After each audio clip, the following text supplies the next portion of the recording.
Welcome back to PBJ. We're out here doing something a little different. I'm on my brand new 2022 crf250r. I'm on a 2012 250R, and we're comparing the two bikes 10 years apart. We're out here at the backyard track. It's really dry, pretty chopped up, but it really gives us a good feel for the difference between 10 years in these bikes. Speaking of the difference, what do you think? What do you feel the most different about the two bikes? Definitely the motor package is a huge difference between these two bikes. This one you get a very strong bottom end characteristic, and then that one is just has a lot of top end. This one, it hits so hard off the bottom end and levels off so quick.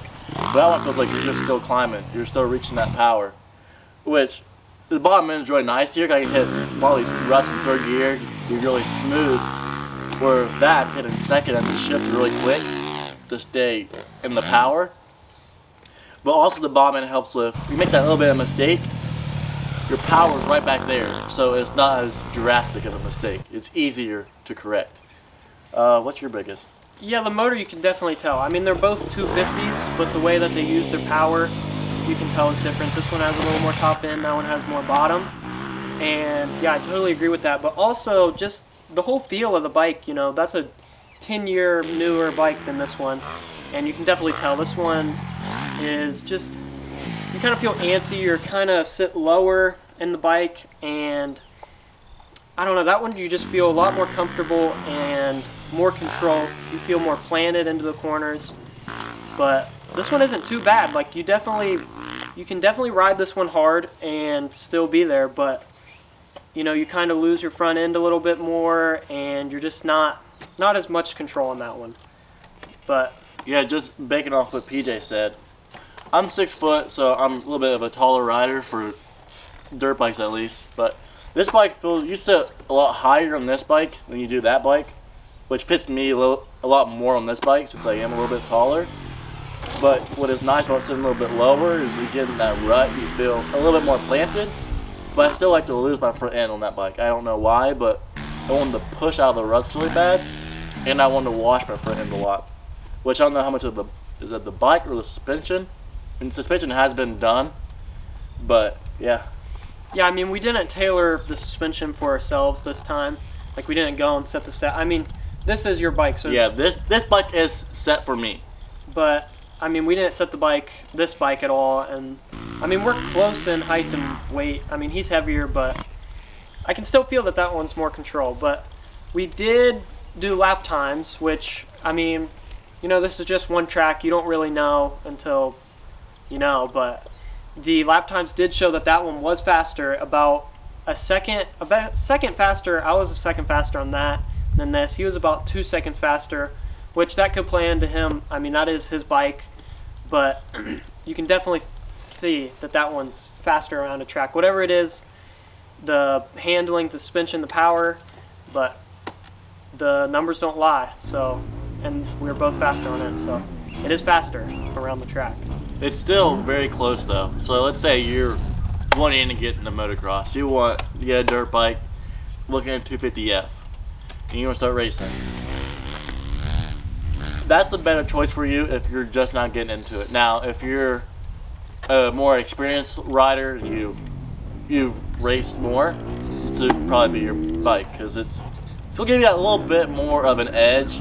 It's gonna be a little more comfortable for you, but it is a whole lot more expensive than that bike is. You can find that bike on Facebook Marketplace for $3,000, $3,500, and then this bike's $8,000 retail. But if you're buying it brand new, there's going to be fees. You're going to have the handling fee, the shipping fee, all that, which will come out to like $9,300, which is a lot of money for a dirt bike.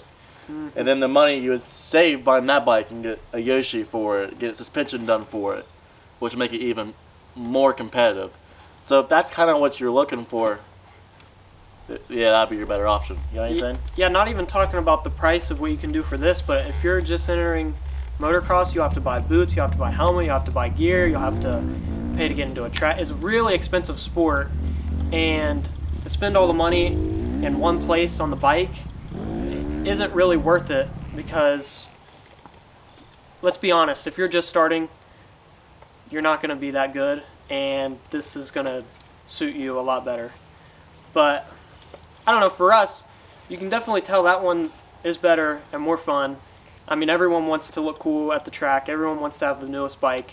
I mean, it is a better bike, but it is really cool to see that 10 years ago that the 250 was not that far off from that bike. I mean, if you took like a really fast guy, he could definitely beat me if he was on this bike and I'm on that bike. Rider comes down to it. Like, the bike is one thing, but rider, unless you're riding top, like with the big dogs, the bike definitely does matter. And of course, when you're buying a new bike, you get the electric start, which is nice. You get the different mappings. Yeah. And you get suspension, which is actually pretty good out of the box. So you get the new stuff, which doesn't always matter at the end of the day, you know? Yeah. It's kind of just more for show. Yeah, you think you want it, and like the first time using it, you're like, this is cool. And then after like a month, you're kind of like, yeah, cool. Because like, I had Cameron 52 stroke, and I was so excited for this bike. And I just like, in my head when I bought it, I'm like, oh, it's going to be so much better than all the other bikes. It's brand new. Then I hopped on that bike, and I was honestly surprised how close it was to this bike. Mm-hmm. Yeah, totally.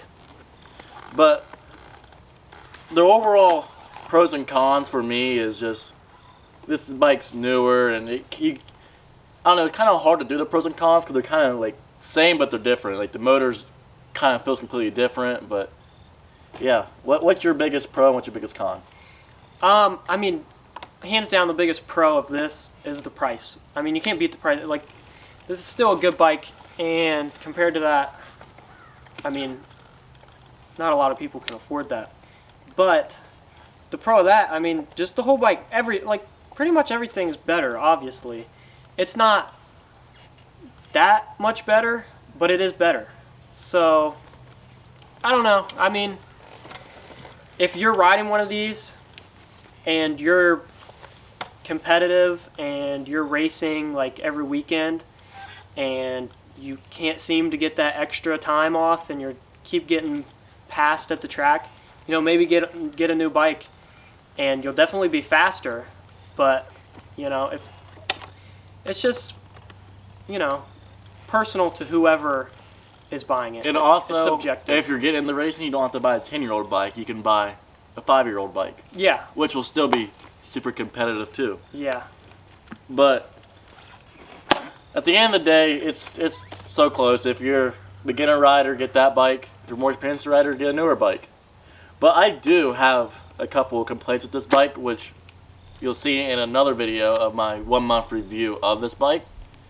And then I'm also going to get a Yoshi for this bike. So then we're going to compare the stock bike to the Yoshi bike and see what the Yoshi does for it and see if it kind of improves that top end power or whatnot. Got anything else?